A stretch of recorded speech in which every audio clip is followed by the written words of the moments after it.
Mhm. Fact-finding, yeah.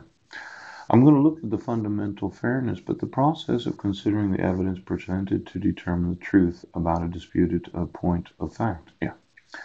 Now, in international law, the gathering of information for purposes of international relations, including the peaceful settlement of disputes and the supervision of international agreements.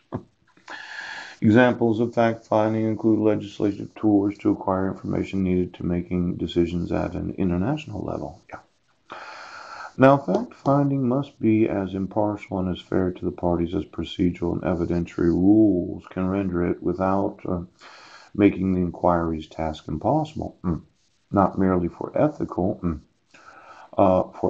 reasons, but in order to maximize the credibility and impact of the facts found. Yeah. To this end, fact finders must develop procedures that sharply distinguish them from those bodies that assemble prosecutorial evidence. Yes. Procedural due process and human rights fact finding by international agencies. Now, I had a little look at the international agencies yesterday. Yes. Those that belong to the IJC, I think it is. Mm. Let's say you're in Interpol. You're in Europol, you're in South American Pool, you're in an international policing agency.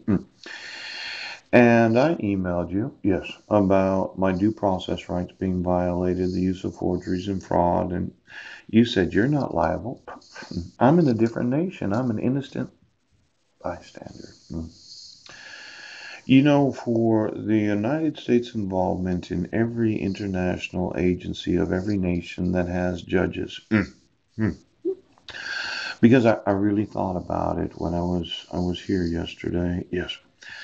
There is what's known as judicial conduct and the discipline of those that are judges in the United States of America.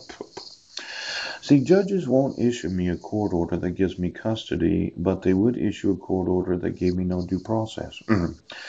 My wife could just, well, make up some story that I was crazy. They could use domestic violence laws. But they will not actually use any court orders to discipline.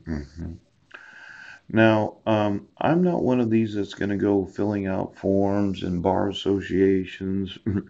I'm going to sue the shoot. Oh, no. Yeah.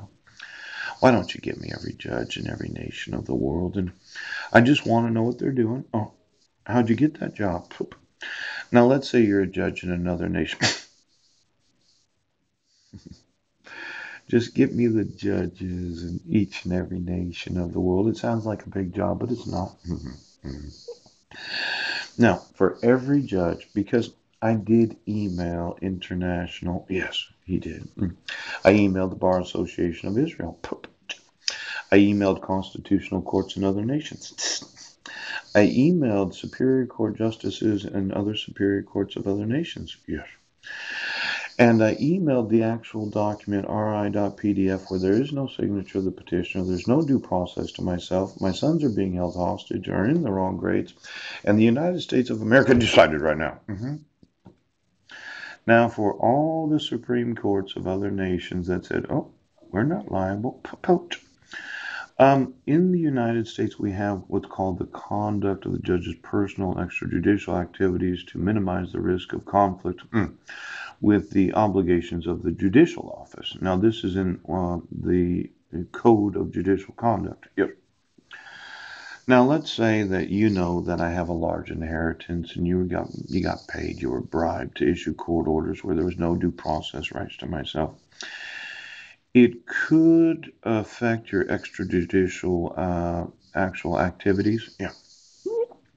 Now, how would that happen? Well, you're drinking a little more than you usually would, considering the number. Oops. You had to get more massages because of the tense idea. Well, we went through the massage parlors, and I'm sure I have all your debit and credit cards, and I know everything that you expense for the last 7.5 years. Now, while engaged in permitted and extrajudicial activities, judges must not coerce others, there's that word coercion, or to take action that would reasonably be perceived as coercive. Yes, very similar to coercion. Let's say Judge Kopenhauer told every judge in that fucking court right now. Very coercive, yes. That I'm the Superior Court judge and we're not going to issue a fucking court order because it'll establish precedents that anybody. That would be coercive, yes. The abuse of power and authority of a Superior Court judge. Now, for example, depending upon the circumstances, yes. A judge's solicitation of contributions to or memberships for an organization, even as permitted in Rule 3.78, might create the risk that the person solicited would feel obligated to respond favorably or would do as to curry favor with the judge. Now, I email you, yes, that I wasn't in Squim. I emailed you that I wasn't in Brennan Pooch. And every Superior Court judge in each and every county of the United States said, well, it didn't happen to my county. Pooch. Let's say it was coercive.